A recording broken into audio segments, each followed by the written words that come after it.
Hello friends, welcome to my channel ਮਿਹਨਤੀ ਬੱਚੇ। ਅੱਜ ਆਪਾਂ ਪੀਪੀਐਸਸੀ ਦੇ ਜਿਹੜੇ ਪ੍ਰੀਵੀਅਸ ਈਅਰ ਇਨਵਾਇਰਨਮੈਂਟ ਦੇ ਕੁਐਸਚਨਸ ਹੈ ਉਹਦਾ ਪਾਰਟ 4 ਡਿਸਕਸ ਕਰਨ ਜਾ ਰਹੇ ਹਾਂ। ਮੈਂ ਤੁਹਾਨੂੰ ਸਾਰਿਆਂ ਨੂੰ ਇੱਕ ਸੁਜੈਸ਼ਨ ਦੇਣਾ ਚਾਹੁੰਦੀ ਹਾਂ ਕਿ ਜਦੋਂ ਵੀ ਤੁਸੀਂ ਮੇਰੀ ਵੀਡੀਓ ਦੇਖਦੇ ਹੋ ਆਪਣੇ ਨਾਲ ਇੱਕ ਕਾਪੀ ਤੇ ਪੈਨ ਜ਼ਰੂਰ ਰੱਖਿਆ ਕਰੋ, ਬਿਕੋਜ਼ ਇਸ 'ਚ ਮੈਂ ਜੋ ਵੀ ਚੀਜ਼ਾਂ ਤੁਹਾਨੂੰ ਦੱਸਦੀ ਹਾਂ ਉਹ ਬਹੁਤ ਜ਼ਿਆਦਾ ਇੰਪੋਰਟੈਂਟ ਹੁੰਦੀਆਂ, ਕਿਤੇ ਨਾ ਕਿਤੇ ਉਹ ਤੁਹਾਨੂੰ ਹੈਲਪ ਕਰਨਗੀਆਂ। ਠੀਕ ਹੈ, ਸੋ ਡਿਸਕਸ ਕਰਦੇ ਹਾਂ। ਸਭ ਤੋਂ ਪਹਿਲਾ ਕੁਐਸਚਨ ਹੈ, ਦੇਖੋ ਸਾਈਟਸ ਦੇ ਉੱਪਰ ਹੈ। ਉਹਨਾਂ ਨੇ ਕਰੈਕਟ ਸਟੇਟਮੈਂਟ ਪੁੱਛੀ ਹੈ ਸਾਈਟਸ ਦੇ ਉੱਪਰ। ਹੁਣ ਥੋੜੇ ਬੈਕਗਰਾਊਂਡ ਦੀ ਗੱਲ ਕਰੀਏ ਸਾਈਟਸ ਤੇ। 1960 ਦੇ ਵਿੱਚ ਕੀ ਹੋਇਆ, ਇੰਟਰਨੈਸ਼ਨਲ ਲੈਵਲ ਤੇ ਇਹ ਡਿਸਕਸ਼ਨ ਸਟਾਰਟ ਹੋ ਗਈ ਕਿ ਜਿਹੜੇ ਪਲਾਂਟਸ ਤੇ ਐਨੀਮਲਸ ਹੈ, ਵਾਈਲਡ ਪਲਾਂਟਸ ਤੇ ਐਨੀਮਲਸ, ਉਹਨਾਂ ਦਾ ਜਿਹੜਾ ਨੰਬਰ ਹੈ ਉਹ ਬਹੁਤ ਜ਼ਿਆਦਾ ਡਿਕਰੀਜ਼ ਹੋ ਰਿਹਾ ਹੈ। ਤੇ ਉਹਦਾ ਕਾਰਨ ਕੀ ਦੇਖਿਆ ਗਿਆ ਕਿ ਉਹਨਾਂ ਦੀ ਬਹੁਤ ਜ਼ਿਆਦਾ ਟ੍ਰੇਡਿੰਗ ਹੋ ਰਹੀ ਹੈ। ਠੀਕ ਹੈ, ਉਸ ਚੀਜ਼ ਨੂੰ ਰੋਕਣ ਦੇ ਲਈ ਬੇਸਿਕਲੀ ਉਹਨਾਂ ਨੇ ਕੀ ਸਟੈਪ ਲਿੱਤਾ, ਉਸ ਚੀਜ਼ ਨੂੰ ਰੋਕਣ ਦੇ ਲਈ ਜਿਹੜੀ ਸਾਈਟਸ ਹੈ ਉਹ ਕਨਵੈਨਸ਼ਨ ਸਾਈਨ ਕੀਤੀ ਗਈ। ਸਾਈਟਸ ਕਨਵੈਨਸ਼ਨ ਇਲੀਗਲ ਟ੍ਰੇਡ ਨੂੰ ਰੋਕਣ ਦੇ ਲਈ। ਠੀਕ ਹੈ, ਅਗਰ ਮੈਂ ਸਾਈਟਸ ਦੀ ਫੁੱਲ ਫਾਰਮ ਦੀ ਗੱਲ ਕਰਾਂ, ਉਹ ਕੀ ਹੈ, the convention on international trade in endangered species of wild fauna and flora. ਇੱਥੇ ਦੋ ਵਰਡਸ ਦਿਖ ਰਹੇ ਹੈ, ਫੌਨਾ ਤੇ ਫਲੋਰਾ। ਜਿਹੜਾ ਫੌਨਾ ਹੈ ਬੇਸਿਕਲੀ ਉਹ ਆਪਾਂ ਬੋਲਦੇ ਹਾਂ ਐਨੀਮਲਸ ਨੂੰ, ਜਿਹੜਾ ਫਲੋਰਾ ਹੈ ਉਹ ਬੋਲਦੇ ਹਾਂ ਆਪਾਂ ਪਲਾਂਟਸ ਨੂੰ। ਠੀਕ ਹੈ, ਬਹੁਤ ਇੰਪੋਰਟੈਂਟ ਚੀਜ਼ ਹੈ, ਇਹਦੇ ਬਾਰੇ ਪਤਾ ਹੋਣਾ ਚਾਹੀਦਾ। ਕਈ ਪੇਪਰ 'ਚ ਸਿੰਪਲ ਹੀ ਪੁੱਛ ਲੈਂਦੇ ਆ ਕਿ ਫੌਨਾ ਦਾ ਮਤਲਬ ਦੱਸੋ ਜਾਂ ਫਲੋਰਾ ਦਾ ਮਤਲਬ ਦੱਸੋ, ਬੱਚੇ ਕਨਫਿਊਜ਼ ਹੋ ਜਾਂਦੇ। ਇਹਨੂੰ ਯਾਦ ਕਰਨ ਦਾ ਇਹ ਤਰੀਕਾ, ਜਿਵੇਂ ਆਪਾਂ ਨੂੰ ਪਤਾ ਕੋਈ ਫਲਾਵਰ ਹੁੰਦਾ ਹੈ ਨਾ, ਕੋਈ ਵੀ ਫਲਾਵਰ ਲਗਾ ਲਓ, ਫਲਾਵਰ ਨੂੰ ਫਲਾਵਰ ਫਲੋਰਾ ਨਾਮ ਥੋੜ੍ਹਾ ਜਿਹਾ ਸਿਮਿਲਰ ਹੈ ਨਾ, ਉੱਥੋਂ ਯਾਦ ਰੱਖ ਸਕਦੇ ਹੋ। ਹੁਣ ਸਾਈਟਸ 'ਤੇ ਵਾਪਿਸ ਆਉਂਦੇ ਹਾਂ। ਜਿਵੇਂ ਮੈਂ ਦੱਸਿਆ ਕਿ ਜਿਹੜੀ ਸਾਈਟਸ ਉਹਦੀ ਫੁੱਲ ਫਾਰਮ ਕੀ ਹੈ, ਕਨਵੈਨਸ਼ਨ। ਬੇਸਿਕਲੀ ਇਹ ਕਨਵੈਨਸ਼ਨ ਹੈ ਜਿਹੜੀ ਕਿ ਇੰਟਰਨੈਸ਼ਨਲ ਟ੍ਰੇਡ, ਜਿਹੜੇ ਇੰਡੇਂਜਰਡ ਸਪੀਸ਼ੀਜ਼ ਹੈ ਵਾਈਲਡ ਐਨੀਮਲਸ ਤੇ ਪਲਾਂਟਸ ਦੀ, ਉਹਨਾਂ ਦੇ ਟ੍ਰੇਡ ਦੇ ਉੱਪਰ ਇੱਕ ਕਨਵੈਨਸ਼ਨ ਸਾਈਨ ਕੀਤੀ ਗਈ ਹੈ ਜਿਹਦਾ ਨਾਮ ਹੈ ਸਾਈਟਸ। ਠੀਕ ਹੈ, ਹੁਣ ਜਿਹੜੀ ਸਾਈਟਸ ਹੈ ਇਹ ਬੇਸਿਕਲੀ ਆਪਣੇ ਕੋਲ ਸਾਈਨ ਕਦੋਂ ਕੀਤੀ ਗਈ ਸੀ, ਇਹ ਸਾਈਨ ਕੀਤੀ ਗਈ ਸੀ 3 ਮਾਰਚ 1973 ਦੇ ਵਿੱਚ। ਠੀਕ ਹੈ, ਹੁਣ ਜਿਹੜਾ 3 ਮਾਰਚ ਹੈ ਇਸ ਦਿਨ ਆਪਾਂ ਕੀ ਬਣਾਉਂਦੇ ਹਾਂ, ਵਰਲਡ ਵਾਈਲਡ ਲਾਈਫ ਡੇ। ਵਰਲਡ ਵਾਈਲਡ ਲਾਈਫ ਡੇ, ਇਹ ਬਹੁਤ ਇੰਪੋਰਟੈਂਟ ਹੈ, ਇਹ ਯਾਦ ਰੱਖਣਾ ਹੈ। ਠੀਕ ਹੈ, ਤੇ ਇਹ ਵੀ ਯਾਦ ਰੱਖਣਾ ਹੈ ਕਿ ਕਦੋਂ ਸਾਈਨ ਕੀਤੀ ਗਈ। ਉਹ ਤੋਂ ਬਾਅਦ ਇਹਦਾ ਏਮ ਤਾਂ ਆਪਾਂ ਨੂੰ ਪਤਾ ਹੀ ਲੱਗ ਗਿਆ ਕਿ ਇਲੀਗਲ ਟ੍ਰੇਡ ਨੂੰ ਰੋਕਣਾ ਵਾਈਲਡ ਲਾਈਫ ਦੀ। ਠੀਕ ਹੈ, ਉਹ ਤੋਂ ਬਾਅਦ ਇੱਕ ਹੋਰ ਇਹਦੇ ਉੱਪਰ ਕੀ ਚੀਜ਼ ਯਾਦ ਰੱਖਣੀ ਹੈ ਕਿ ਇਹਦੀ ਕੋਈ ਵੀ ਆਪਣੀ ਨੋ ਇਨਫੋਰਸਮੈਂਟ ਅਥਾਰਟੀ, ਇਹਦੀ ਆਪਣੀ ਕੋਈ ਵੀ ਇਨਫੋਰਸਮੈਂਟ ਅਥਾਰਟੀ ਨਹੀਂ ਹੈ। ਬੇਸਿਕਲੀ ਮਤਲਬ ਇਹ ਹੈ ਕਿ ਐਵੇਂ ਨਹੀਂ ਹੈਗਾ ਕਿ ਇੰਟਰਨੈਸ਼ਨਲ ਟ੍ਰੇਡ ਹੈ ਜਿਹੜੀ ਉਹਨੂੰ ਰੋਕਣ ਦੇ ਲਈ ਐਨੀਮਲਸ ਤੇ ਪਲਾਂਟਸ ਦੇ, ਕਿ ਇਹਨਾਂ ਨੇ ਕੋਈ ਪੁਲਿਸ ਵਗੈਰਾ ਰੱਖੀ ਹੋਵੇ ਜਾਂ ਫਿਰ ਕੋਈ ਮਿਲੀਟਾ ਬੰਦਾ ਇੱਕ ਉਹਨਾਂ ਨੇ ਹਾਇਰ ਕੀਤਾ ਹੋਵੇ ਦੇਖਣ ਦੇ ਲਈ, ਕੁਛ ਨਹੀਂ ਹੈਗੀ ਇਹਨਾਂ ਦੀ ਇਨਫੋਰਸਮੈਂਟ ਅਥਾਰਟੀ। ਠੀਕ ਹੈ, ਉਹ ਤੋਂ ਬਾਅਦ ਨੈਕਸਟ ਇਹ ਕੀ ਹੈ, ਇਹਨੂੰ ਐਡਮਿਨਿਸਟਰ ਕਿਹਦੇ ਥਰੂ ਕੀਤਾ ਜਾਂਦਾ ਸਾਈਟਸ ਨੂੰ, ਯੂਨਾਈਟਿਡ ਨੇਸ਼ਨ ਇਨਵਾਇਰਨਮੈਂਟ ਪ੍ਰੋਗਰਾਮ ਦੇ ਦੁਆਰਾ, ਜਿਹਨੂੰ ਆਪਾਂ UNEP ਵੀ ਬੋਲਦੇ, ਯੂਨਾਈਟਿਡ ਨੇਸ਼ਨ ਇਨਵਾਇਰਨਮੈਂਟ ਪ੍ਰੋਗਰਾਮ ਦੇ ਦੁਆਰਾ ਇਹਨੂੰ ਐਡਮਿਨਿਸਟਰ ਕੀਤਾ ਜਾਂਦਾ ਹੈ। ਠੀਕ, ਨੈਕਸਟ ਇਹ ਹੈ ਕਿ ਜਿਹੜੀ ਇਹਦੇ ਮੈਂਬਰਸ ਹੈ ਸਾਈਟਸ ਕਨਵੈਨਸ਼ਨ ਦੇ, ਜੋ ਵੀ ਮੈਂਬਰ ਕੰਟਰੀਜ਼ ਹੈ ਉਹਨਾਂ ਨੂੰ ਆਪਾਂ ਪਾਰਟੀਜ਼ ਬੋਲਦੇ ਹਾਂ। ਠੀਕ ਹੈ, ਜਿਹੜੇ ਮੈਂਬਰ ਕੰਟਰੀਜ਼ ਉਹਨਾਂ ਨੂੰ ਆਪਾਂ ਕੀ ਬੋਲਦੇ ਹਾਂ, ਪਾਰਟੀਜ਼। ਤੇ ਜਿਹੜੀ ਸਾਈਟਸ ਹੈ ਬੇਸਿਕਲੀ ਉਹ ਕਲਾਸੀਫਾਈ ਕਰਦੀ ਹੈ ਜਿਹੜੀ ਵੀ ਸਪੀਸ਼ੀਜ਼ ਇਹਦੇ ਅੰਦਰ ਰੱਖੀਆਂ ਗਈਆਂ। 3 ਕੈਟੇਗਰੀਜ਼ ਹੈ ਉਹਨਾਂ ਨੂੰ ਕਲਾਸੀਫਾਈ ਕਰਨ ਦੀ। ਪਹਿਲੀ ਕੈਟੇਗਰੀ ਦੀ ਮੈਂ ਗੱਲ ਕਰਾਂ, ਬੇਸਿਕਲੀ ਉਹ ਕੈਟੇਗਰੀਜ਼ ਨੂੰ ਆਪਾਂ ਅਪੈਂਡਿਕਸ ਬੋਲਦੇ ਹਾਂ। ਠੀਕ ਹੈ, ਜਿਹੜਾ ਅਪੈਂਡਿਕਸ 1 ਹੈ ਇਹਦੇ ਵਿੱਚ ਉਹ ਸਪੀਸ਼ੀਜ਼ ਰੱਖੀਆਂ ਗਈਆਂ ਨੇ ਜਿਹੜੀਆਂ ਕਿ ਜਿਨ੍ਹਾਂ ਨੂੰ ਥ੍ਰੈਟ ਹੈ ਐਕਸਟਿੰਕਟ ਹੋਣ ਦਾ, ਬੇਸਿਕਲੀ ਜਿਹੜੀ ਥ੍ਰੈਟਨਡ ਹੈ ਵਿਦ ਐਕਸਟੈਂਸ਼ਨ। ਠੀਕ ਹੈ, ਜਿਹੜੀ ਕਿ ਐਕਸਟਿੰਕਟ ਹੋਣ ਦੀ ਕਗਾਰ 'ਤੇ ਖੜੀਆਂ ਨੇ, ਉਹ ਵਾਲੀ ਸਪੀਸ਼ੀਜ਼ ਰੱਖੀਆਂ ਗਈਆਂ ਨੇ। ਅਤੇ ਜਿਹੜੀ ਇਹਨਾਂ ਦੀ ਟ੍ਰੇਡਿੰਗ ਹੈ ਇਹ ਵਾਲੀ ਸਪੀਸ਼ੀਜ਼ ਦੀ, ਉਹਨੂੰ ਟੋਟਲੀ ਬੈਨ ਕੀਤਾ ਗਿਆ। ਠੀਕ ਹੈ, ਇਹ ਯਾਦ ਰੱਖਣਾ। ਅਗਰ ਮੈਂ ਗੱਲ ਕਰਾਂ ਐਗਜ਼ਾਮਪਲ ਦੀ, ਐਗਜ਼ਾਮਪਲ ਜਿਵੇਂ ਹੋ ਗਏ ਜਾਇੰਟ ਪਾਂਡਾਸ, ਨੈਕਸਟ ਹੋ ਗਿਆ ਆਪਣੇ ਕੋਲ ਗੋਰੀਲਾਜ਼। ਠੀਕ ਹੈ, ਸੀ ਟਰਟਲਸ, ਇਹ ਅਪੈਂਡਿਕਸ 1 'ਚ ਆਉਂਦੇ ਆ। ਹੁਣ ਨੈਕਸਟ ਆਪਣੇ ਕੋਲ ਆਉਂਦਾ ਅਪੈਂਡਿਕਸ 2। ਅਪੈਂਡਿਕਸ 2 ਦੇ ਵਿੱਚ ਕਿਹੜੇ ਐਨੀਮਲਸ ਆਉਂਦੇ ਆ, ਉਹ ਆਉਂਦੇ ਆ ਕਿ ਉਹ ਹਾਲੇ ਤਾਂ ਵੈਸੇ ਠੀਕ ਨੰਬਰ 'ਚ ਹੈ, ਪਰ ਅਗਰ ਉਹਨਾਂ ਦੇ ਟ੍ਰੇਡ ਦੇ ਉੱਪਰ ਆਪਾਂ ਨੇ ਲਗਾਮ ਨਾ ਲਗਾਇਆ ਤਾਂ ਉਹ ਥ੍ਰੈਟਨਡ ਹੋ ਸਕਦੇ ਆ। ਠੀਕ ਹੈ, ਜਿਹੜੇ ਅਪੈਂਡਿਕਸ 2 ਕੈਟੇਗਰੀ 'ਚ ਆਉਂਦੇ ਆ ਐਨੀਮਲਸ ਜਾਂ ਪਲਾਂਟਸ, ਉਹਨਾਂ ਦੀ ਟ੍ਰੇਡਿੰਗ 'ਤੇ ਟੋਟਲ ਬੈਨ ਨਹੀਂ ਹੈਗਾ। ਟ੍ਰੇਡਿੰਗ 'ਤੇ ਮਤਲਬ ਫੁੱਲੀ ਬੈਨ ਨਹੀਂ ਹੈਗਾ। ਠੀਕ ਹੈ, ਫੁੱਲੀ ਬੈਨ ਨਹੀਂ ਹੈ, ਮਤਲਬ ਸਮ ਕੁਛ ਤੇ ਕਰ ਵੀ ਦਿੰਦੇ ਹੈ। ਬੇਸਿਕਲੀ ਕੋਈ ਬਿਜ਼ਨਸਮੈਨ ਹੈ, ਅਗਰ ਜਿਹੜੇ ਅਪੈਂਡਿਕਸ 2 ਦੇ ਵਿੱਚ ਸਪੀਸ਼ੀਜ਼ ਆਉਂਦੀ ਆ ਉਹਨਾਂ ਨੇ ਟ੍ਰੇਡਿੰਗ ਕਰਨੀ ਹੈ ਤਾਂ ਉਹਨਾਂ ਨੂੰ ਕੀ ਕਰਨਾ ਪਊਗਾ, ਉਹਨਾਂ ਨੂੰ ਕੋਈ ਅਥੋਰਿਟੀ ਜਿਹੜੀ ਕਿ ਇਹਨੂੰ ਦੇਖਦੀ ਹੈ ਉਹ ਤੋਂ ਲਾਇਸੈਂਸ ਲੈਣਾ ਪਊਗਾ। ਅਗਰ ਉਹਨੂੰ ਲਾਇਸੈਂਸ ਮਿਲ ਜਾਂਦਾ ਤਾਂ ਉਹ ਟ੍ਰੇਡ ਕਰ ਸਕਦਾ, ਜੇ ਨਹੀਂ ਮਿਲਦਾ ਤਾਂ ਨਹੀਂ ਕਰ ਸਕਦਾ। ਉਹ ਤੋਂ ਬਾਅਦ ਅਪੈਂਡਿਕਸ 3 ਦੇ ਵਿੱਚ ਕਿਹੜੀਆਂ ਆਉਂਦੀਆਂ ਨੇ ਸਪੀਸ਼ੀਜ਼? ਦੇਖੋ ਆਪਾਂ ਨੇ ਪੜ੍ਹਿਆ ਮੈਂਬਰ ਕੰਟਰੀਜ਼ ਹੈ ਜਿਨ੍ਹਾਂ ਨੇ ਕਨਵੈਨਸ਼ਨ ਸਾਈਨ ਕੀਤੀ ਗਈ ਹੈ। ਸਪੋਜ਼ ਕਰੋ ਉਹਦੇ ਵਿੱਚ ਕੋਈ ਏ ਕੰਟਰੀ ਹੈ, ਉਹ ਕਹਿ ਦੇ ਵੀ ਸਾਡੇ ਉਰੇ ਕੋਈ ਵੀ ਜਿਵੇਂ ਸਪੀਸ਼ੀਜ਼ ਲਗਾ ਲਓ ਕਿ ਇਹਦਾ ਬਹੁਤ ਜ਼ਿਆਦਾ ਇਲੀਗਲ ਟ੍ਰੇਡ ਹੁੰਦਾ ਹੈ, ਠੀਕ ਹੈ, ਅਤੇ ਅਸੀਂ ਚਾਹੁੰਦੇ ਹਾਂ ਕਿ ਇਹਨੂੰ ਸਾਈਟਸ ਦੇ ਅੰਦਰ ਐਡ ਕੀਤਾ ਜਾਵੇ ਅਤੇ ਬਾਕੀ ਕੰਟਰੀਜ਼ ਵੀ ਕੋਪਰੇਟ ਕਰਨ ਕਿ ਠੀਕ ਹੈ। ਉਹ ਵਾਲੀ ਬੇਸਿਕਲੀ ਉਹ ਅਪੈਂਡਿਕਸ 3 ਦੇ ਵਿੱਚ ਐਡ ਹੁੰਦੀ ਹੈ। ਅਪੈਂਡਿਕਸ 3 ਦੇ ਵਿੱਚ ਬੇਸਿਕਲੀ ਉਹ ਸਪੀਸ਼ੀਜ਼ ਆਉਂਦੀਆਂ ਨੇ ਜਿਨ੍ਹਾਂ ਨੂੰ ਕਿਸੇ ਇੱਕ ਨੇਸ਼ਨ ਦੀ ਰਿਕੁਐਸਟ ਦੇ ਨਾਲ ਐਡ ਕੀਤਾ ਜਾਂਦਾ ਹੈ, ਠੀਕ ਹੈ। ਹੁਣ ਇਹਦਾ ਅਗਰ ਮੈਂ ਐਗਜ਼ਾਮਪਲ ਦੇਖਾਂ, ਇਹਦਾ ਐਗਜ਼ਾਮਪਲ ਆਪਣੇ ਕੋਲ ਮੈਪ ਟਰਟਲਸ, ਠੀਕ ਹੈ, ਐਗਜ਼ਾਮਪਲ ਹੈ। ਚਲੋ ਨੈਕਸਟ ਦੇਖਦੇ ਹਾਂ, ਕੁਐਸਚਨ ਦੇਖਦੇ ਹਾਂ ਹੁਣ। ਕਹਿੰਦਾ ਵਿਚ of the following is correct about sites? It contained provisions to protect wildlife species from illegal trade, habitat destruction and climate change. ਇੱਥੇ ਕਿਤੇ ਵੀ climate change ਦੀ ਗੱਲ ਤਾਂ ਕੀਤੀ ਨਹੀਂ ਗਈ, ਇਸ ਲਈ ਇਹ ਵਾਲਾ ਗਲਤ ਹੈ, ਠੀਕ ਹੈ। It releases red list of endangered species with the help of IUCN. ਇਹ ਵੀ ਕੁਛ ਨਹੀਂ ਕਿਤੇ ਪੜਿਆ, ਇਸ ਲਈ ਇਹਦਾ ਆਨਸਰ ਕੀ ਆਊਗਾ? D. Both are wrong. Correct ਪੁੱਛਿਆ ਇਸ ਲਈ D ਆਨਸਰ ਹੈ। ਉਹ ਤੋਂ ਬਾਅਦ ਨੈਕਸਟ ਹੈ, ਦੇਖੋ ਨੈਕਸਟ ਆਪਣੇ ਕੋਲ ਮਾਈਕ ਦੇ ਨਾਲ ਰਿਲੇਟਿਡ ਹੈ। ਹੁਣ ਆਪਾਂ ਸਾਰਿਆਂ ਨੇ ਕਿਤੇ ਨਾ ਕਿਤੇ ਸੁਣਿਆ ਹੁੰਦਾ ਹੈ ਕਿ ਜਿਵੇਂ ਜਿੰਨੀਆਂ ਵੀ ਆਪਣੇ ਕੋਲ ਜਿਵੇਂ ਟਾਈਗਰਸ ਨੂੰ ਬਚਾਉਣ ਦੇ ਲਈ ਜਾਂ ਐਲੀਫੈਂਟਸ ਵਗੈਰਾ ਨੂੰ ਬਚਾਉਣ ਦੇ ਲਈ ਕੁਛ ਇੰਡੀਅਨ ਗਵਰਨਮੈਂਟ ਨੇ ਪ੍ਰੋਜੈਕਟ ਸਟਾਰਟ ਕੀਤੇ ਗਏ ਹੈ। ਉਹਨਾਂ ਵਿੱਚ ਜਿਵੇਂ ਇੱਕ ਆਪਣਾ ਪ੍ਰੋਜੈਕਟ ਟਾਈਗਰ ਹੈ। ਪ੍ਰੋਜੈਕਟ ਟਾਈਗਰ, ਜਿਹੜਾ ਪ੍ਰੋਜੈਕਟ ਟਾਈਗਰ ਹੈ ਇਹਦੀ ਡੇਟ ਯਾਦ ਰੱਖਣੀ ਹੈ, ਇਹ ਬੇਸਿਕਲੀ 1973 ਦੇ ਵਿੱਚ ਆਇਆ ਸੀ। ਅਤੇ ਜਿਹੜਾ ਪ੍ਰੋਜੈਕਟ ਐਲੀਫੈਂਟ ਹੈ, ਠੀਕ ਹੈ, ਇਹ ਆਇਆ ਸੀ ਆਪਣੇ ਕੋਲ 1992 ਦੇ ਵਿੱਚ, ਠੀਕ ਹੈ। ਜਿਹੜਾ ਮਾਈਕ ਹੈ ਬੇਸਿਕਲੀ ਮਾਈਕ ਸਾਈਟ ਹੈ ਉਹ ਇਹਦਾ ਹੀ ਪਾਰਟ ਹੈ ਪ੍ਰੋਜੈਕਟ ਐਲੀਫੈਂਟ ਦਾ।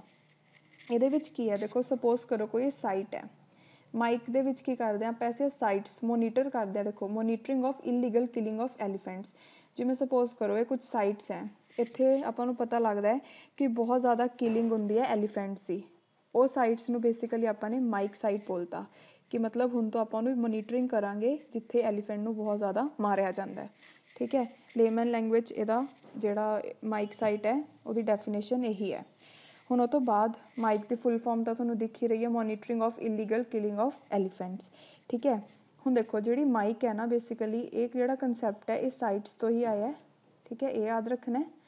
ਉਹ ਤੋਂ ਬਾਅਦ ਇਹ ਜਿਹੜਾ ਮਾਈਕ ਹੈ ਬੇਸਿਕਲੀ ਇਹਨੂੰ ਸਟਾਰਟ ਕਦੋਂ ਕੀਤਾ ਗਿਆ ਸੀ? ਇਹਨੂੰ ਸਟਾਰਟ ਕੀਤਾ ਗਿਆ ਸੀ ਸਾਊਥ ਏਸ਼ੀਆ ਦੇ ਵਿੱਚ 2003 ਦੇ ਵਿੱਚ। 2003 'ਚ ਸਾਊਥ ਏਸ਼ੀਆ 'ਚ ਇਹਨੂੰ ਸਟਾਰਟ ਕੀਤਾ ਗਿਆ ਸੀ, ਠੀਕ ਹੈ।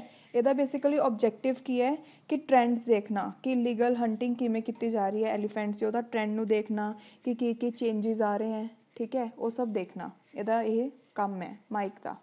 ਉਹ ਤੋਂ ਬਾਅਦ ਅਗਰ ਮੈਂ ਗੱਲ ਕਰਾਂ, ਹੁਣ ਇੱਥੇ ਕੁਐਸਚਨ ਹੈ in India which of the following is not a monitoring of illegal killing of elephant site. ਦੇਖੋ ਇੰਡੀਆ ਦੇ ਵਿੱਚ ਟੋਟਲ ਆਪਣੇ ਕੋਲ 10 ਸਾਈਟਸ ਹੈ, ਆਹ ਸਾਈਟਸ ਗਿਵਨ ਹੈ, ਠੀਕ ਹੈ। ਇਹਨੂੰ ਤੁਸੀਂ ਕੀ ਕਰਨਾ ਹੈ, ਇਹ ਸਾਈਟਸ ਅਗਰ ਯਾਦ ਹੋ ਸਕਣ ਵਧੀਆ, ਕਿਉਂਕਿ ਦੇਖੋ ਡਾਇਰੈਕਟ ਕੁਐਸਚਨ ਵੀ ਇਹਦੇ ਉੱਪਰ ਆ ਗਿਆ, ਜਿਹਨੂੰ ਇਹ ਯਾਦ ਨੇ ਉਹ ਕਰ ਦੂਗਾ ਕੁਐਸਚਨ। ਹੁਣ ਇਹਨੂੰ ਯਾਦ ਕਰਨ ਦਾ ਤਰੀਕਾ ਕੀ ਹੈ, ਸਕਰੀਨਸ਼ਾਟ ਖਿੱਚੋ ਸਲਾਈਡ ਦਾ, ਠੀਕ ਹੈ, ਉਹਦਾ ਪ੍ਰਿੰਟ ਆਊਟ ਕੱਢੋ ਜਾਂ ਖੁਦ ਲਿਖ ਲਓ, 1 ਮਿੰਟ ਹੀ ਲੱਗਣਾ, ਲਿਖ ਕੇ ਦੀਵਾਰ 'ਤੇ ਚਿਪਕਾ ਦਿਓ, ਰੋਜ਼ ਉਹਨੂੰ ਦੇਖੋ, ਥੋੜ੍ਹੇ ਦਿਨਾਂ ਤੱਕ ਇਹ ਯਾਦ ਹੋ ਜਾਣਗੀਆਂ ਸਾਈਟਸ। ਜਾਂ ਫਿਰ ਇਹ ਤੋਂ ਵੀ ਬੈਸਟ ਤਰੀਕਾ ਕੀ ਹੈ, ਮੈਪ ਲਓ, ਉਹਦੇ ਉੱਪਰ ਸਾਈਟਸ ਨੂੰ ਲੋਕੇਟ ਕਰੋ, ਠੀਕ ਹੈ, ਮਾਰਕ ਕਰੋ, ਉਹਨੂੰ ਚਿਪਕਾ ਦਿਓ ਦੀਵਾਰ 'ਤੇ ਅਤੇ ਫਿਰ ਡੇਲੀ ਉਹਨੂੰ ਦੇਖੋ, ਐਵੇਂ ਯਾਦ ਹੋ ਜਾਣਾ, ਪਤਾ ਵੀ ਨਹੀਂ ਲੱਗਣਾ ਕਦੋਂ ਯਾਦ ਹੋ ਗਿਆ। ਹੁਣ ਆਪਾਂ ਦੇਖਦੇ ਹਾਂ India which of the following is not, ਇਹ ਧਿਆਨ ਰੱਖਣਾ ਨਾਟ 'ਚ ਹੈ ਕਿ ਕੀ ਪੁੱਛਿਆ, not a monitoring of illegal killing of elephants site. Garo hills ਹੈਗੇ ਆ, ਠੀਕ ਹੈ, ਬੋਰ ਨਹੀਂ, ਚਿਰਾਂਗ ਰਿਪੂ ਇਹ ਵੀ ਹੈਗਾ, ਆਹ ਦੇਖੋ ਆਹ ਦਿੱਤਾ ਹੋਇਆ ਪਹਿਲਾਂ ਹੀ ਹੈ, ਅਸਾਮ ਦੇ ਵਿੱਚ ਹੈ। ਈਸਟਰਨ ਦੁਆਰਸ ਹੈ ਜਿਹੜੇ ਉਹ ਵੈਸਟ ਬੰਗਾਲ 'ਚ ਹੈ। ਗਾਰੋ ਹਿਲਸ ਤਾਂ ਆਲਮੋਸਟ ਸਭ ਨੂੰ ਪਤਾ ਹੀ ਹੁੰਦਾ ਹੈ, ਮੇਘਾਲਿਆ 'ਚ ਹੈ। ਤਾਂ ਉਹਨੇ ਨੋਟ ਪੁੱਛਿਆ, ਇਹਦਾ ਆਨਸਰ ਹੈ ਬੀ। ਜਿਹੜਾ ਬੇਸਿਕਲੀ ਬੋਰ ਹੈ ਉਹ ਕੀ ਹੈ, ਬੋਰ ਇੱਕ ਵਾਈਲਡ ਲਾਈਫ ਸੈਂਚੁਰੀ ਹੈ ਅਤੇ ਉਹ ਟਾਈਗਰ ਦੇ ਲਈ ਰਿਜ਼ਰਵ ਕਰਨ ਦੀ ਸਾਈਟ ਹੈ। ਇਹ ਕੀ ਇੱਕ ਵਾਈਲਡ ਲਾਈਫ ਸੈਂਚੁਰੀ ਅਤੇ ਕਿਹਦੀ ਰਿਜ਼ਰਵੇਸ਼ਨ ਦੇ ਲਈ ਹੈ ਇਹ, ਟਾਈਗਰ ਦੇ ਲਈ, ਠੀਕ ਹੈ, ਅਤੇ ਇਹ ਮਹਾਰਾਸ਼ਟਰ 'ਚ ਹੈ, ਠੀਕ। ਨੈਕਸਟ ਦੇਖਦੇ ਹਾਂ ਹੁਣ ਕੁਐਸਚਨ। नैक्सट क्वेश्चन अपने कोल रैप्टर MOU दे उपर। देखो हुण इहनूं समझण दे लई थोड़ी फिर हिस्टरी च जाना पऊगा। अगर मैं रैप्टर MOU की गल करा, रैप्टर MOU बेसिकली है कि मोमरेंडम ऑफ अंडरस्टैंडिंग है। मोमरेंडम ऑफ अंडरस्टैंडिंग है कादे उपर, on the conservation of migratory species, ठीक है, of birds of prey in Africa and Eurasia. Basically एक कादे उपर है रैप्टर MOU, ये याद रखना है कि माइग्रेटरी बर्ड्स के उपर है ये, ठीक है। जो रैप्टर MOU है वो माइग्रेटरी बर्ड्स के नाल है कि वो वाले बर्ड्स माइग्रेटरी बर्ड्स जिहड़े कि अफ्रीका तो यूरेशिया नूं बिलोंग करते हैं उन्होंने नूं कंजर्व करने के लिए अपने आपां ने रैप्टर MOU नूं साइन किया होया, ठीक है। इंडिया ने भी उन्होंने साइन किया होया, ये याद रखना है। हुण इहदे विच की है, ये जिहड़ा रैप्टर MOU है बेसिकली मोमरेंडम ऑफ अंडरस्टैंडिंग है ये, ठीक है। इहदे विच की है, ये नॉन बाइंडिंग एग्रीमेंट है, नॉन बाइंडिंग एग्रीमेंट है एक। उस तो बाद ये तो दिख ही रहा नाम तो कि माइग्रेटरी बर्ड्स नूं प्रोटैक्ट करने के लिए है, वो जिन्हां दा शिकार हुंदा है, ठीक है। उस तो बाद इहदे विच टोटल अपने कोल हले 76 बर्ड्स नूं रखा गया है, जिहदे विच 46 स्पीशीज़ हैं जिहड़ियां वो इंडिया दियां ने। उन्हां विच एग्जाम्पल दी गल करां, आउल आंदा है, हॉक्स आंदे हैं, ठीक है। हुण क्वेश्चन देखते हैं। India has given its approval to the Raptor MOU. Which of the following statements are or is true regarding Raptor MOU? इन्होंने true पूछा है। It falls under the United Nations Convention on Conservation of Migratory Species of Wild Animals, ठीक है, ये हुणी पढ़िया। देखो हाँ, एक मैं दसना भुल गई, जिहड़ा रैप्टर बेसिकली होता मैं तो तुहानूं डेफिनेशन दसी सी। देखो जिहड़ा है ना conservation of migratory species of wild animals, इनू आपां की बोलते हैं ना, आपां CMS भी बोलते हैं। CMS नूं इत्थे दसदी हां, चलो इत्थे देखते हैं। देखो बेसिकली की है, United nation conservation on convention on conservation of migratory species, इनू आपां की बोलते हैं CMS, या फिर इहदा एक होर नेम है बॉन कन्वेंशन, ठीक है। इहदा एम की है कन्वेंशन का, इहदा एम है कंजर्व करना टैरेस्ट्रीयल, मेराइन ते एवियन जिहड़ी स्पीशीज़ है बर्ड्स दियां, उन्होंने कंजर्व करके रखना। जिहड़ी बॉन कन्वेंशन है याद रखनी है बर्ड्स के उपर है, ठीक है। ये जिहड़ी कन्वेंशन है ये 1983 दे विच साइन की गई सी ते कित्थे हुई सी, नाम तो ही पता लग रहा है, बॉन जर्मनी दे विच,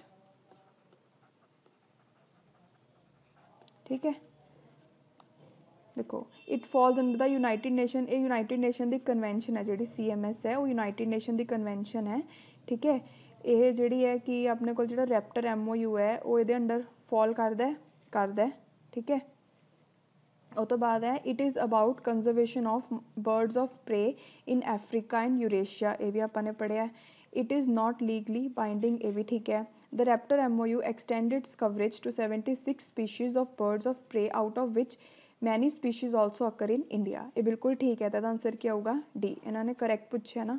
बस बेसिकली तुहानूं इहदे बारे पता होना चाहिए, एक तो किहदे अंडर आंदा है, जिहड़ा आह क्वेश्चन है ना इनू ही चंगी तरीके नाल याद कर लेना है, ठीक है, कि किहदे अंडर आंदा है। यूनाइटेड नेशन की कन्वेंशन हुई सी conservation of migratory species of wild animals, उहदे अंडर आंदा है, ठीक है। सैकेंड इहदा की है अफ्रीका तो यूरेशिया के जिहड़े बर्ड्स हैं माइग्रेटरी बर्ड्स जिन्हां दा शिकार हुंदा है उहदे उपर सी, इंडिया ने इहनूं साइन किया होया है, लीगली बाइंडिंग नहीं है। इहदे विच टोटल 76 स्पीशीज़ ने जिहदे विचों 46 इंडिया दे विच ने, ठीक है।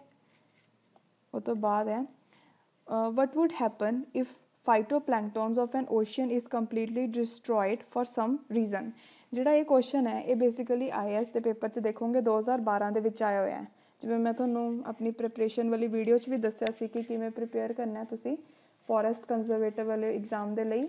ਉਹਦੇ ਵਿੱਚ भी मैं दस्सिया सी कि ਤੁਹਾਨੂੰ IAS ਦੇ पेपर्स भी करने पैणगे क्योंकि सीधे क्वेश्चन ही IAS ਦੇ पेपर चों ਚੱਕਦੇ ਨੇ, ठीक है।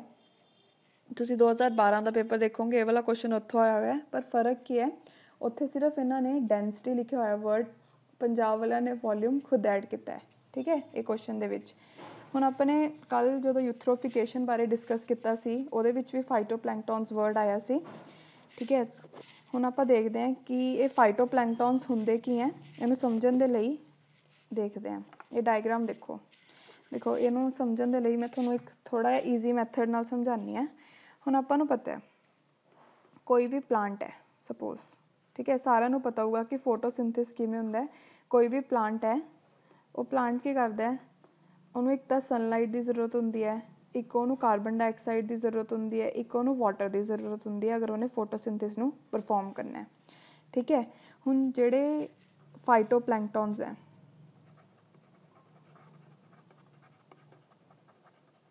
सब तो पहला प्लैंकटॉन्स देखो की होंदे हैं। जिहड़े प्लैंकटॉन्स होंदे ने ना, ये बहुत छोटे छोटे अपने कोल जीव बोल दो, छोटे छोटे जीव होंदे हैं जिहड़े कि समुंदर च पाए जाते हैं। ठीक है, हुण दो तरह के होंदे, एक होंदे फाइटोप्लैंकटॉन्स, एक होंदे जूप्लैंकटॉन्स। जिहड़ा फाइटो है, फाइटो का मतलब अगर मैं देखा, फाइटो ग्रीक वर्ड है, ठीक है, ਇਹਦਾ मतलब की होंदा प्लांट, ते जिहड़ा जू है ਇਹਦਾ मतलब की होंदा एनीमल।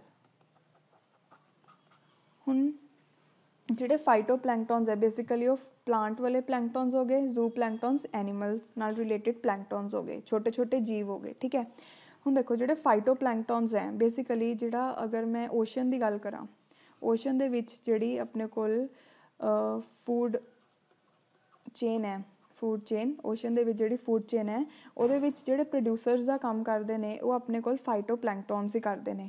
ਹੁਣ ਜਿਵੇਂ ਆਪਣੇ ਕੋਲ देखो ਇੱਥੇ भी दिख रहा है कि कोई फाइटोप्लैंकटॉन्स है, जिवें जैलीफिश वगैरह भी फाइटोप्लैंकटॉन का एग्जाम्पल है। जिवें फाइटोप्लैंकटॉन्स की करते हैं, देखो ਹੁਣ मैं ਤੁਹਾਨੂੰ ਇੱਥੇ समझानी है। जिवें सपोज करो अपने कोल सरफेस है समुंदर का, इत्थे अपने कोल फाइटोप्लैंकटॉन्स ने। ठीक है, इत्थे अपने कोल सन है, तो सन की कर रहा है, सन दी रेज इत्थे पै रही ने। हुण फाइटोप्लैंकटॉन्स की करते हैं, सन दी जिहड़ी रेज है ये बेसिकली फाइटोप्लैंकटॉन्स नूं आपां प्रोड्यूसर्स बोल सकते हैं ओशन इकोसिस्टम दे। ठीक है, ये की करते हैं, ये जिहड़ी सनलाइट है उन्होंने चेंज करते हैं chemical energy through process photosynthesis. ठीक है, तो जदों ये कर रहे होंगे हैं फोटोसिंथिस परफॉर्म, जिहड़ा भी अपने कोल एटमोसफेरिक CO2 है उन्होंने कंज्यूम कर लेंदे ने। ठीक है, फोटोसिंथिस नूं मतलब करन दे लई ये CO2 नूं भी कंज्यूम कर लेंदे ने, जिहड़ी सन दी रेज हुंदियां ने उन्होंने भी कंज्यूम करते हैं। ठीक है, बेसिकली की हुंदा है, हुण देखो इन्हां ने फूड मटीरियल तैयार किया, कंज्यूमर्स हैं। जिवें अगर मैं फूड चेन की गल करां, जिवें सब तो पहले नंबर ते अपने कोल इत्थे आ गया हा फाइटोप्लैंकटॉन्स। ठीक है, ये फाइटोप्लैंकटॉन्स नूं जिहड़े जू प्लैंकटॉन्स हुंदे हैं ये की करते हैं, इन्हां नूं खा लेंदे ने। ये जू प्लैंकटॉन्स नूं फिर कोई फिश ने खा लिया, उस तो बाद किसी फिश नूं किसी बर्ड ने खा लिया। ठीक है, एवें जिहड़ी अपनी फूड चेन है वो चलती रहती है।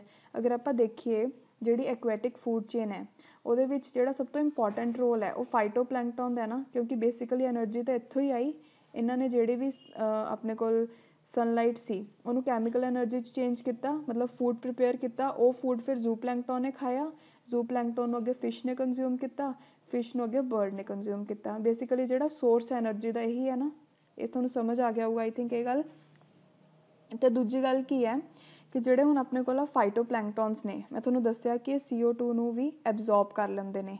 ठीक है, जिहड़ी भी CO2 है उन्होंने एब्जॉर्ब कर लेंदे ने, ते उन्होंने एब्जॉर्ब करके बेसिकली एनर्जी प्रोड्यूस कर रहे हैं, आपां नूं फूड दे रहे हैं। ठीक है, दूसरा ये पॉइंट है। तीसरी गल की है इहदे विच देखण वाली कि जिहड़े फाइटोप्लैंकटॉन्स ने, हुणे सन दी जिहड़ी हीट आंदी है। ठीक है, हुण देखो अगर मैं तुहानूं कंपेयर करके दिखावां, सपोज करो अपने कोल दो केस है, एक च तां अपने कोल इत्थे फाइटोप्लैंकटॉन्स हैगे हैं। ठीक है, इत्थे फाइटोप्लैंकटॉन्स नहीं है, ये सन है।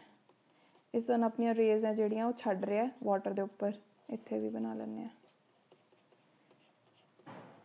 हुण जिहड़े केस च फाइटोप्लैंकटॉन्स है वो सन एनर्जी नूं कंज्यूम कर लैणगे। ठीक है, बट ये वाले केस च अपने कोल फाइटोप्लैंकटॉन्स है नहीं, तो ये जिहड़ी सन रेज आ रही ने ये की करनगियां, जिहड़ा समुंदर दी उपर लेयर वाला वाटर है उहनूं बहुत ज़्यादा हीटअप कर देणगियां। ठीक है, तो आपां नूं पता जो टैंपरेचर इनक्रीज होवे उदों जिहड़ी डेंसिटी है वो घट जाती है। ठीक है, उस तो बाद हुण अगर ये वाला केस देखिए, इहदे विच की है फाइटोप्लैंकटॉन्स है, तो जिहड़ा उपर वाला वाटर है उन्ना ज़्यादा हीट भी नहीं हो रहा, क्योंकि जिहड़ी सन दी रेज दी एनर्जी है वो सारी यही कंज्यूम कर रहे हैं, तां करके जिहड़ा डेंसिटी है ओशन दी ਇਹ ਵਾਲੇ ਕੇਸ ਦੇ ਵਿੱਚ ਉਹ ਕੌਨਸਟੈਂਟ ਰਹੂਗੀ। ਠੀਕ ਹੈ, ਹੁਣ ਆਪਾਂ ਦੇਖਦੇ ਹਾਂ question. What would happen if phytoplankton of an ocean is completely destroyed for some reason? ਹੁਣ ਅਗਰ ਇਹ destroy ਹੋ ਜੇ, ਆਪਾਂ ਦੇਖਦੇ ਹਾਂ ਕੀ ਹੁੰਦਾ ਫਿਰ। The ocean as a carbon sink would be adversely affect। carbon sink ਮਤਲਬ carbon sink ਦਾ ਮਤਲਬ ਹੁੰਦਾ ਹੈ ਕਿ ਜਿਹੜਾ ocean ਹੈ ਉਹ reservoir ਦੀ ਤਰ੍ਹਾਂ act ਕਰ ਰਿਹਾ ਕਾਰਬਨ ਦੇ। ਠੀਕ ਹੈ, ਤਾਂ ਜਿਹੜਾ ocean as a carbon sink affect ਹੋਊਗਾ। ਕਿਉਂ ਹੋਊਗਾ? ਬਿਕੋਜ਼ ਆਪਾਂ ਨੂੰ ਪਤਾ ਹੈ ਜਿਹੜਾ ਵੀ ocean ਹੈ, ਜਿਵੇਂ ਆਪਾਂ ਨੂੰ ਪਤਾ ਇੱਥੇ 에ਅਰ ਦੇ ਵਿੱਚ ਕਾਰਬਨ ਡਾਈਆਕਸਾਈਡ ਹੁੰਦੀ ਹੈ ਤੇ ਉਹ ਵਾਟਰ ਦੇ ਵਿੱਚ ਵੀ ਜਾਂਦੀ ਰਹਿੰਦੀ ਹੈ। ਠੀਕ ਹੈ, ਅਗਰ ਤਾਂ ਫਾਈਟੋਪਲੈਂਕਟਨਸ ਹੈਗੇ ਆ, ਉਹ ਇਹ ਕਾਰਬਨ ਡਾਈਆਕਸਾਈਡ ਨੂੰ ਕੀ ਕਰਨਗੇ, ਕਿਸੇ ਵੀ ਯੂਜ਼ਫੁਲ ਆਰਗੈਨਿਕ ਕੰਪਾਊਂਡ ਦੇ ਵਿੱਚ ਕਨਵਰਟ ਕਰ ਦੇਣਗੇ। ਠੀਕ ਹੈ, ਜਾਂ ਫਿਰ ਐਨਰਜੀ 'ਚ ਉਹਨਾਂ ਨੇ ਕਰਤਾ, ਜਿਵੇਂ ਗਲੂਕੋਸ ਵਗੈਰਾ ਬਣਾਤਾ, ਉਹ ਵੀ ਆਰਗੈਨਿਕ ਕੰਪਾਊਂਡ ਹੀ ਹੋ ਗਿਆ। ਉਹ ਤੋਂ ਬਾਅਦ ਅਗਰ ਇਹ ਨਹੀਂ ਹੈਗੇ ਤਾਂ ਇਹ ਐਜ਼ ਇਟ ਇਜ਼ ਰਹੂਗੀ। ਅਤੇ ਬਟ ਜਿਹੜੇ ਇਹਦੇ ਵਿੱਚ ਮੈਰੀਨ ਐਨੀਮਲਸ ਜਾਂ ਪਲਾਂਟਸ ਹੈ ਉਹਨਾਂ ਨੂੰ ਤਾਂ ਆਕਸੀਜਨ ਦੀ ਜ਼ਰੂਰਤ ਹੈ। ਠੀਕ ਹੈ, ਸੌਰੀ ਪਲਾਂਟਸ ਨੂੰ ਨਹੀਂ, ਮੈਰੀਨ ਜਿਹੜੀ ਐਕੁਐਟਿਕ ਲਾਈਫ ਹੈ ਉਹਨਾਂ ਨੂੰ ਤਾਂ ਆਕਸੀਜਨ ਦੀ ਜ਼ਰੂਰਤ ਹੈ, ਉਹਨਾਂ ਨੂੰ ਕਾਰਬਨ ਡਾਈਆਕਸਾਈਡ ਤਾਂ ਨਹੀਂ ਚਾਹੀਦੀ। ਤਾਂ ਇਹ ਦੱਸਿਆ ਗਿਆ the ocean as a carbon sink would be adversely effect, ਬਿਲਕੁਲ ਹੋਊਗਾ। ਠੀਕ ਹੈ, ਇਸ ਲਈ ਇਹ ਠੀਕ ਹੈ। ਉਹ ਤੋਂ ਬਾਅਦ ਨੈਕਸਟ ਕੁਐਸਚਨ ਹੈ the food chain in the ocean would be adversely effect. ਇਹ ਵੀ ਮੈਂ ਦੱਸਿਆ ਕਿ ਜਿਹੜੀ ਫੂਡ ਚੇਨ ਹੁੰਦੀ ਹੈ ਓਸ਼ਨ ਦੀ, ਉਹ ਸਟਾਰਟ ਹੀ ਇਹਨਾਂ ਤੋਂ ਹੁੰਦੀ ਹੈ ਅਤੇ ਐਨਰਜੀ ਦਾ ਸੋਰਸ ਇਹੀ ਹੈ, ਤਾਂ ਇਹ ਵੀ ਇਫੈਕਟ ਹੋਊਗੀ, ਇਹ ਵੀ ਠੀਕ ਹੈ। The density and the volume of ocean water would drastically decrease. ਦੇਖੋ ਹੁਣ ਇਹਦੇ ਵਿੱਚ ਕੀ ਹੈ, ਡੈਂਸਿਟੀ ਡਿਕਰੀਜ਼ ਹੋਊਗੀ, ਇਹ ਮੈਂ ਦੱਸਿਆ ਸੀ ਕਿਉਂਕਿ ਟੈਂਪਰੇਚਰ ਵੱਧ ਗਿਆ। ਬਟ ਜਿਹੜਾ ਵੋਲਿਊਮ ਹੈ, ਵੋਲਿਊਮ ਕੀ ਹੁੰਦਾ ਕਿ ਕਿੰਨਾ ਉਹਨਾਂ ਨੇ ਆਕਿਊਪਾਈਡ ਕੀਤਾ ਹੋਇਆ। ਜਿਵੇਂ ਮੈਂ ਕਹਾਂ ਮੇਰਾ ਸਮੁੰਦਰ ਹੈ, ਪਾਣੀ ਨੇ ਜਿੰਨਾ ਵੋਲਿਊਮ ਆਕਿਊਪਾਈਡ ਕੀਤਾ ਹੋਇਆ ਉਨਾ ਹੀ ਰਹੂਗਾ। ਫਾਈਟੋਪਲੈਂਕਟਨਸ ਦੇ ਆਉਣ ਨਾਲ ਕੁਛ ਨਹੀਂ ਫਰਕ ਪਊਗਾ, ਇਸ ਲਈ ਇਹ ਵਾਲੀ ਸਟੇਟਮੈਂਟ ਗਲਤ ਹੋ ਗਈ। ਠੀਕ ਹੈ, ਅਤੇ ਇਹਦਾ ਆਨਸਰ ਕੀ ਆਊਗਾ 1 and 2 only, that is a. ਹੁਣ ਕਈ ਬੱਚੇ ਜਿਨ੍ਹਾਂ ਨੇ IAS ਦਾ ਰੱਟਾ ਲਗਾਇਆ ਹੋਊਗਾ ਉਹ ਕੀ ਕਰਨਗੇ 1 2 3 ਲਿਖਿਆਣਗੇ, ਬਿਕੋਜ਼ ਉਹ ਡੈਂਸਿਟੀ ਅਤੇ ਵੋਲਿਊਮ ਇਹ ਤਾਂ ਪੜ੍ਹਨਗੇ ਹੀ ਨਹੀਂ ਕਿ ਇਹਨਾਂ ਨੇ ਵੋਲਿਊਮ ਵੀ ਐਡ ਕਰਤਾ। ਠੀਕ ਹੈ, ਇਸ ਲਈ ਧਿਆਨ ਰੱਖਣਾ ਅਤੇ ਦੇਖੋ ਕਿਵੇਂ ਕੁਐਸਚਨਸ ਹੈ ਜਿਹੜੇ ਉਹ ਰਿਪੀਟ ਹੋ ਰਹੇ ਨੇ। ਆਈ ਹੋਪ ਤੁਹਾਨੂੰ ਇਹ ਚੀਜ਼ ਸਮਝ ਆ ਗਈ ਹੋ। ਅਗਰ ਕੋਈ ਵੀ ਪ੍ਰੋਬਲਮ ਹੈ ਤੁਸੀਂ ਕਮੈਂਟ ਸੈਕਸ਼ਨ 'ਚ ਦੱਸ ਦਿਓ, ਮੈਂ ਦੁਬਾਰਾ ਤੋਂ ਸਮਝਾ ਦੂੰਗੀ। ਨੈਕਸਟ ਕੁਐਸਚਨ ਦੇਖਦੇ ਹਾਂ। With reference to wild life protection act 1972। ਹੁਣ ਦੇਖੋ ਇਹ ਬਹੁਤ ਇੰਪੋਰਟੈਂਟ ਐਕਟ ਹੈ। ਠੀਕ ਹੈ, ਕਾਪੀ ਪੈਨ ਤਿਆਰ ਰੱਖੋ ਆਪਣਾ, ਬਸ ਦੇਖੋ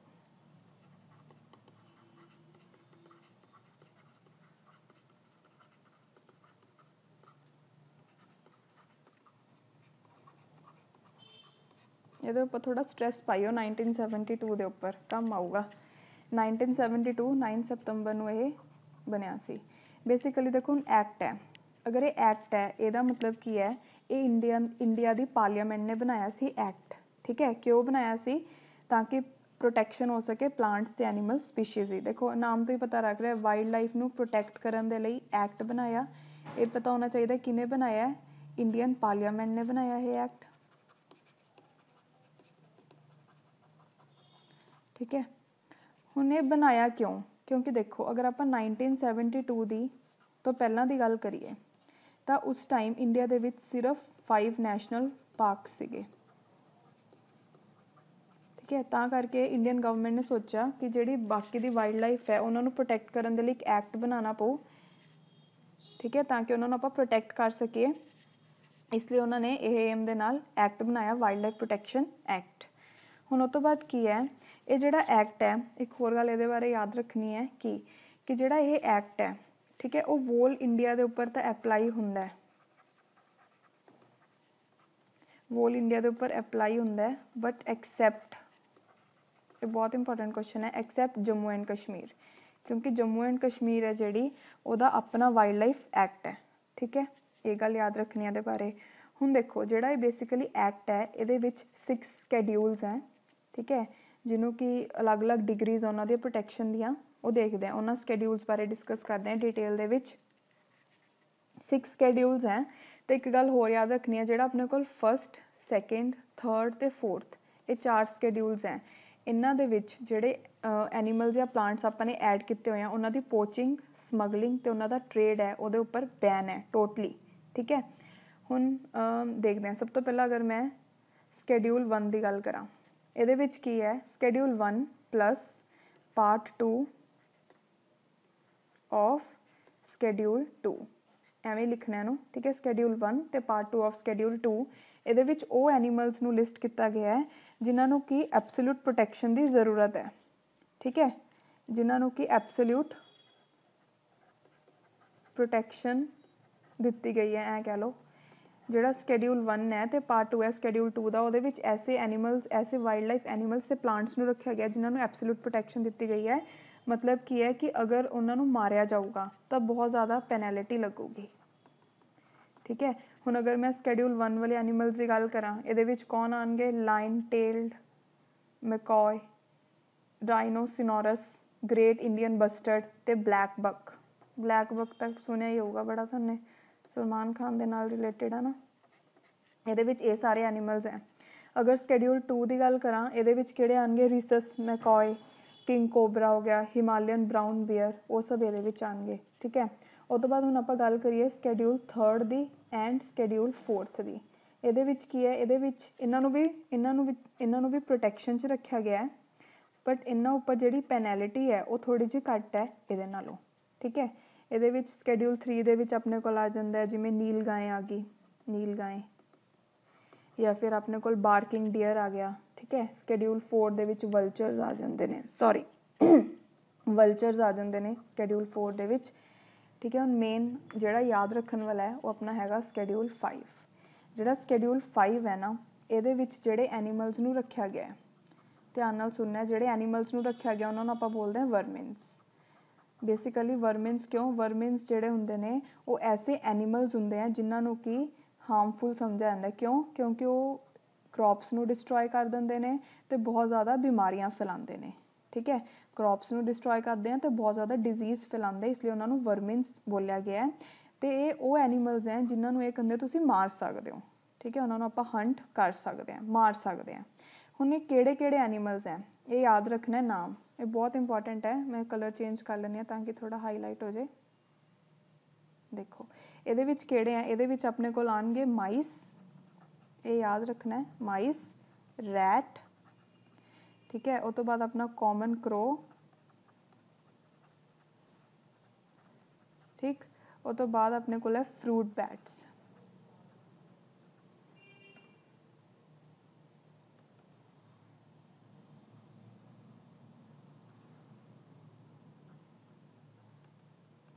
फ्रूट बैट्स, जिन्हों का एक होर नाम है फ्लाइंग फॉक्स। इन्हों आप की बोलते हैं? Flying fox. देखो तुहानूं आ फ्रूट बैट है जिहड़ा वर्ड सुनिया सुनिया नहीं लगता? सोचो क्यों सुनिया होया? पॉज करो वीडियो, सोचो। क्योंकि हुणी आपने पढ़िया सी थोड़ी देर पहला केरला दे विच निम्फा वायरस आया सी ना, तो उन्होंने फैलाने वाले कौन सी? Fruit bats. ठीक है, इसलिए क्या है ना, वर्मिन्स जिन्होंने मार सकते क्योंकि डिजीज़ फैलाते हैं। तो तुहानूं सारिआं नूं पता है कि जिहड़े क्रोज वगैरह होंदे हैं वो बहुत ज़्यादा क्रॉप्स नूं खराब कर देंदे हैं। ठीक है, माइस ते रैट वगैरह ये क्रॉप्स नूं भी खराब करते हैं तो डिजीज़ भी फैलाते हैं। उस तो बाद अपने कोल रह गया स्कैड्यूल 6, जिहड़ा हुण अपने कोल स्कैड्यूल 6 है। स्कैड्यूल 6 जिहड़ा स्कैड्यूल 6 है, ये बेसिकली आपां सिर्फ और सिर्फ प्लांट्स रखे हुए हैं प्रोटैक्शन के लिए। ठीक है, वो प्लांट्स ने जिन्होंने ना कल्टीवेट कर सकते हैं ना ही उन्होंने ट्रेडिंग कर सकते हैं। ये सिर्फ और सिर्फ प्लांट्स हैं।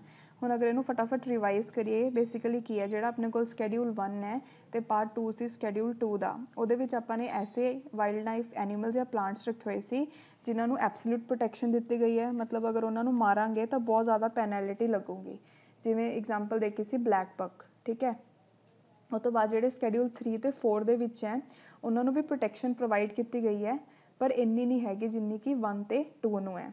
ठीक है, उस तो बाद जिवें जिहड़ी स्कैड्यूल 5 है, स्कैड्यूल 5 दे विच की है, वो एनीमल्स हैं जिन्होंने आपां वर्मिन्स बोलते हैं। क्यों?